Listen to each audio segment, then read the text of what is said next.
Hiya, this is Harry here from Dera Design and Build. There's a project we started today. The project is a renovation of a kitchen, renovation of the living room next to the kitchen, and to remove the wall that's in between them.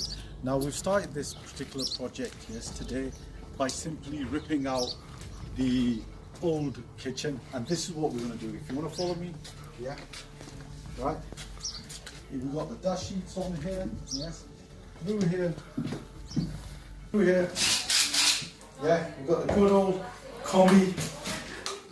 In here was the old kitchen, which you can see we've ripped out, yes. The units, the tiles, I mean those tiles are something that we see all the time. I love ripping out things like this and then looking at where it gets to, yeah.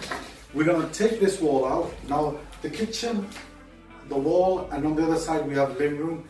Now taking this wall out, what will happen is my living room will all come together, and I will create an open plan room here. So I've got a window here on this side. Light will flow from this window through there without the wall on this side and throughout the wall, the window in the kitchen. This will create a lovely open plan living area which will allow our customers to enjoy cooking while socializing with the rest of the family. The next video on this is going to be when it's completed, because there's a lot of little things that happens until we do that. So, watch out for the next video, probably in about 10-15 days. Thank you.